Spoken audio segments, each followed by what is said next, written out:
ಏಕಾಏಕಿ 10 ಮಂದಿಯ ಮೇಲೆ ಬೀದಿ ನಾಯಿ ದಾಳಿ ನಡೆಸಿದೆ. ನಾಯಿ ದಾಳಿಗೆ 2 ಮಕ್ಕಳು ಸೇರಿ 10 ಮಂದಿಗೆ ಗಾಯಗಳಾಗಿದ್ದು ರಾಯಚೂರು ಜಿಲ್ಲೆ ಮಸ್ಕಿ ಪಟ್ಟಣದ ಪಿಂಜಾರ ಓಣಿಯಲ್ಲಿ ಆದಂತಹ ಘಟನೆ ಇದು.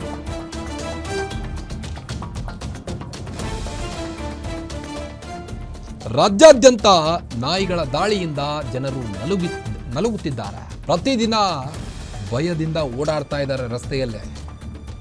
ಏಕಾಏಕಿ 10 ಮಂದಿಯ ಮೇಲೆ ಈ ಒಂದು ಬೀದಿ ನಾಯಿ ಈಗ ದಾಳಿ ನಡೆಸಿರುವಂಥದ್ದು. ರಾಯಚೂರಿನಲ್ಲಿ ನಾಯಿ ದಾಳಿಗೆ 2 ಮಕ್ಕಳು ಸೇರಿ 10 ಮಂದಿಗೆ ಗಾಯಗಳಾಗಿವೆ. ರಾಯಚೂರು ಜಿಲ್ಲೆ ಮಸ್ಕಿ ಪಟ್ಟಣದ ಪಿಂಜಾರ ಓಣಿಯಲ್ಲಿ ಆದಂಥ ಘಟನೆ ಇದು. ಹುಚ್ಚುನಾಯಿ ಕಡಿತದ ಶಂಕೆ ವ್ಯಕ್ತಪಡಿಸುತ್ತಿರುವಂತಹ ಸ್ಥಳೀಯರು. ಗಾಯಾಳುಗಳಿಗೆ ಮಸ್ಕಿ ಸಮುದಾಯ ಆರೋಗ್ಯ ಕೇಂದ್ರದಲ್ಲಿ ಚಿಕಿತ್ಸೆ ಕೂಡ ನೀಡಲಾಗ್ತಾ ಇದೆ. ಗಾಯಾಳುಗಳಿಗೆ ರೇಬಿಸ್ ರೋಗ ನಿರೋಧಕ ಲಸಿಕೆ ಕೂಡ ನೀಡಲಾಗಿದ್ದು ಈಗಾಗಲೇ ಕಡಿದಂಥ 10 ಮಂದಿಗೆ ಚಿಕಿತ್ಸೆಯನ್ನು ನೀಡಲಾಗ್ತಾ ಇದೆ. ನಾಯಿ ದಾಳಿಗೆ 2 ಮಕ್ಕಳು ಸೇರಿ 10 ಮಂದಿಗೆ ಆಗಿರುವಂಥದ್ದು ಗಾಯ. ಇದು ವಿಂಡೋದಲ್ಲಿ ಗಮನಿಸ್ಬೋದು ನೀವು. ಹುಚ್ಚು ನಾಯಿ ಕಡಿತದ ಶಂಕೆ ವ್ಯಕ್ತಪಡಿಸ್ತಾ ಇದ್ದಾರೆ ಈಗ ಸ್ಥಳೀಯರು. ನಾಯಿ ಹಾವಳಿ ಹೆಚ್ಚಾಗಿದೆ. ಇಲ್ಲಿ ಸಣ್ಣ ಸಣ್ಣ ಬಾಲ ಮಕ್ಕಳಿದ್ದಾರೆ.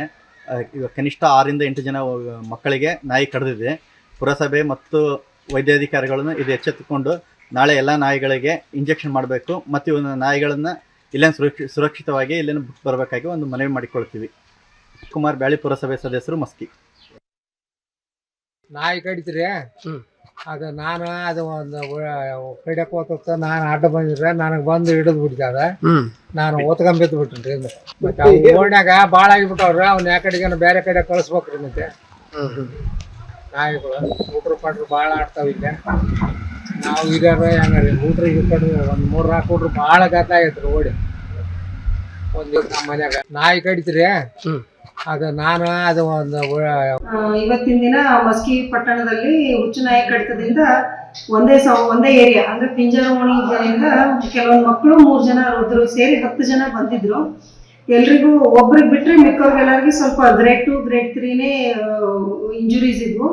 ಎಲ್ರಿಗೂ ಇಲ್ಲಿ ಮಸ್ಕಿ ಆರೋಗ್ಯ ಕೇಂದ್ರದಲ್ಲಿ ಎಲ್ಲ ಪ್ರಥಮ ಚಿಕಿತ್ಸೆ ನೀಡಿ 7 ಜನ ಮಕ್ಕಳ ಇರೋದ್ರಿಂದ ಅಂದ್ರೆ 10 ವರ್ಷದ ಒಳಗಿನ ಮಕ್ಕಳ ಇರೋದ್ರಿಂದ ಹೆಚ್ಚಿನ ಚಿಕಿತ್ಸೆಗಾಗಿ ಅವ್ರನ್ನ ಸಿಂಧನೂರಿನ ಮಕ್ಕಳ ತಜ್ಞರ ಹತ್ರ ಕಳಿಸಿಕೊಡಲಾಗಿದೆ. ಎಲ್ಲ